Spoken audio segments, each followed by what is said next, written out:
വിശദീകരിക്കുന്നില്ല, പെണ്ണുങ്ങളോട് വിശദീകരിച്ചിട്ട് കാര്യമില്ല. പക്ഷെ നമ്മൾ മനസ്സിലാക്കാൻ വേണ്ടി പറയുകയാണ്, ഹറാമായ തലാഖുണ്ട്. തലാഖ് ചെല്ലൽ ഹറാമാകുന്ന സന്ദർഭമുണ്ട്. പക്ഷെ ഹറാമായാലും തലാഖ് സംഭവിക്കും. പക്ഷെ ചൊല്ലിയ സംഭവം ഹറാമാണ്.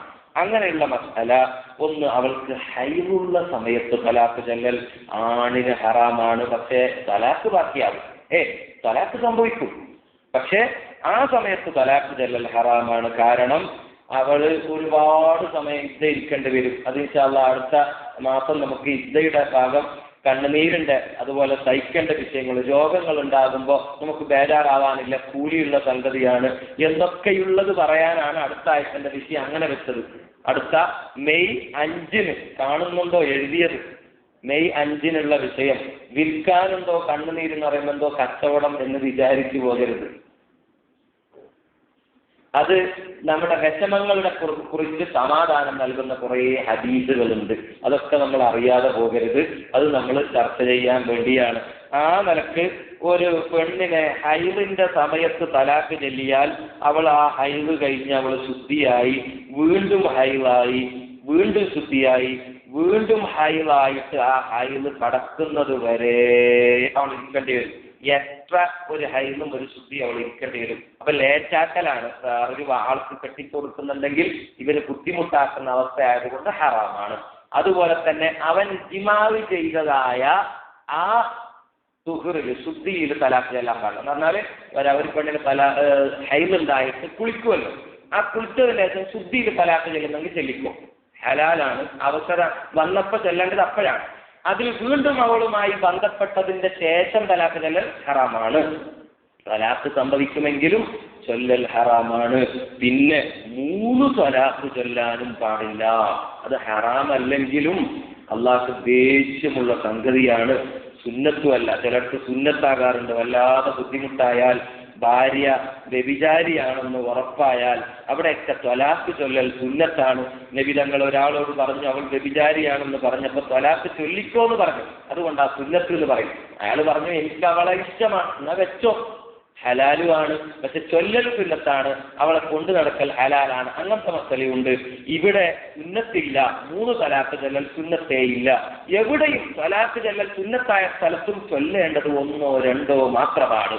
കാരണം ഒരാൾ 3 തലാഖ് ചൊല്ലിക്കഴിഞ്ഞാൽ അവളെ തിരിച്ചെടുക്കാൻ കഴിയില്ല, അവളെ വേറെ നിക്കാഹ് ചെയ്യാനും കഴിയില്ല. ഏതുവരെ?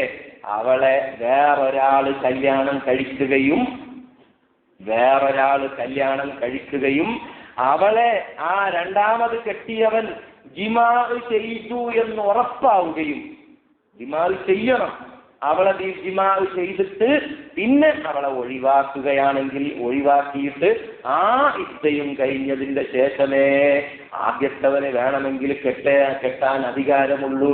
മറ്റൊരാളുടെ വേസ്റ്റായതിന്റെ ശേഷമേ 3 തലാഖ് ചൊല്ലിയവൻ തിരിച്ചെടുക്കാൻ അധികാരം അള്ളാഹ് കൊടുക്കുന്നുള്ളൂ. അതിന്റെ അർത്ഥം 3 തലാഖ് ചൊല്ലുന്നത് അള്ളാഹ്ക്ക് ഇഷ്ടമേ അല്ല.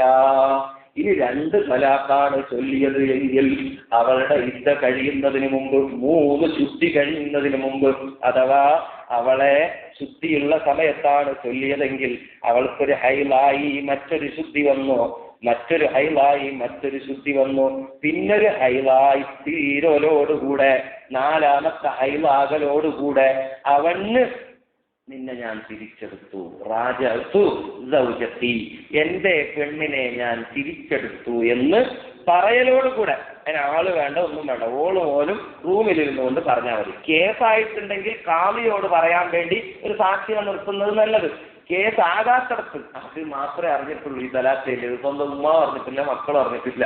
അങ്ങനത്തെ അവസ്ഥയാണെങ്കിൽ റൂമിലിരുന്നിട്ട് ഞാൻ നിന്നെ തിരിച്ചെടുത്തു, ഇനി എങ്ങനെയൊന്നും കളിക്കരുതില്ല എന്ന് പറഞ്ഞാൽ സംഭവം തീർന്നു. അങ്ങനെ തിരിച്ചെടുക്കാം. ഇനി 6ാമത്തെ ലിആനും കൂടി പറഞ്ഞ് ഞാൻ പള്ളിയിലേക്ക് പോവാണ്. നിസ്കരിച്ചതിന് ശേഷം നമുക്ക് ബാക്കി പറയാം.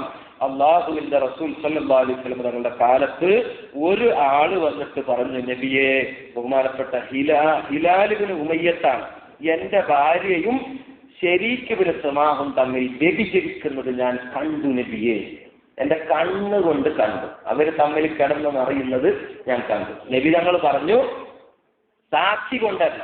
ഒരാള് വ്യഭിചാര ആരോപണം നടത്തിയാൽ സാക്ഷി വേണം, 4 സാക്ഷി വേണം. വ്യഭിചരിക്കുന്നത് കണ്ടു എന്ന് പറയണമെങ്കിൽ 4 ആള് പറയാം, നീ അടക്കം 4 ആള് പറയും. ആ സമയത്ത് റസൂൽ പറഞ്ഞു, എന്റെ ഭാര്യ വ്യഭിചരിച്ചു എന്ന് ആരെങ്കിലും പറയോ?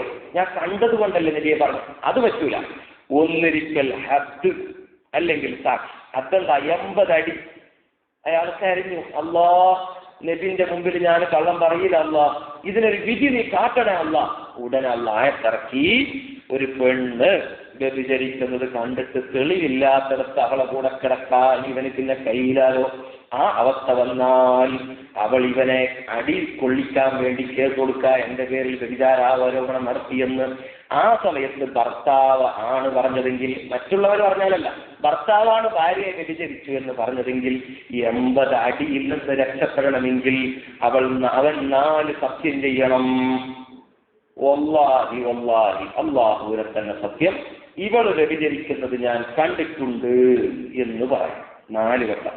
5ാമത്തെ വട്ടം പറയണം, ഞാൻ കളവ് പറയുന്നവനാണ് എങ്കിൽ അള്ളാഹിന്റെ ലാനത്ത് എന്റെ മേലുണ്ടാകട്ടെ, ഞാൻ നശിച്ചു പോട്ടെ, എന്റെ മേൽ അള്ളാഹിന്റെ ലാനത്തുണ്ടാകട്ടെ. 5ാം വട്ടം അങ്ങനെയും പറയണം. അങ്ങനെ 5 വട്ടം പറഞ്ഞാൽ അവർ തമ്മിലുള്ള ബന്ധം മുറിഞ്ഞു. അൽ മുത്തലാഇനാനി ലാ യജ്തമിയാനി അബദാ. ഈ കേസിൽ 5 സത്യം ചെയ്തിട്ട് പിരിഞ്ഞവർ പിന്നെ ഖിയാമത്ത് നാൾ വരെ 2ാമത് കല്യാണം കഴിക്കാൻ പാടില്ല. ഇതൊരു മസലയാണ്. ഇനി ഇവനിങ്ങനെ സത്യം ചെയ്യുമ്പോൾ അവന്റെ മേലിൽ കേസായി, ഇവൾക്കാണെങ്കിൽ അടി, വ്യഭിചാരത്തിന്റെ ശിക്ഷ. അങ്ങനെയാണല്ലോ ഇസ്ലാമിക കോടതി. അവിടെ ഇവൾ രക്ഷപ്പെടാൻ വേണ്ടി ഇവളും അങ്ങോട്ട് സത്യം ചെയ്യണം, ഇയാൾ കള്ളം പറഞ്ഞവനാണ്, വല്ലാഹി ഇയാൾ ഞാൻ അത്രക്കാരിയല്ല. 4 വട്ടം പറയാം. എന്നിട്ട് 5ാം വട്ടം പറയണം, ഞാൻ കള്ളം പറഞ്ഞവനാണെങ്കിൽ എന്റെ മേൽ അള്ളാഹിന്റെ ശാപം ഉണ്ടാകട്ടെ. അതോടുകൂടെ അവൾ അടിയിൽ നിന്ന് രക്ഷപ്പെട്ടു. സത്യം ആരാ ഏതാ എന്നൊന്നും മനുഷ്യന്മാർ അറിയണ്ട, നോക്കണ്ട, അള്ളാഹ് അറിഞ്ഞാൽ മതി. അതോടെ അവരുടെ തമ്മിലുള്ള ബന്ധം പോയി. 2 ആളും സത്യം ചെയ്തിട്ടുണ്ട്, ജനങ്ങളുടെ മുമ്പിൽ 2ഉം ശരിയാണ്. 2 ആളെയും കുറ്റപ്പെടുത്താൻ പറ്റില്ല, 2 ആളും സത്യം ചെയ്തിട്ടുണ്ടല്ലോ. അപ്പൊ 2 ആൾക്കും പറ്റിയ ഭർത്താക്കന്മാര് ഭാര്യമാര് അവര് തമ്മിൽ അവൾക്ക് വേണ്ടത് അവന് കെട്ടിക്കോട്ടെ, അവൾക്ക് വേണ്ട ഭർത്താവ് വേറെ കിട്ടും. ആ രൂപത്തിലായി തിരിയുന്നതിനെയാണ് ലിആൻ എന്ന് പറയുന്നത്.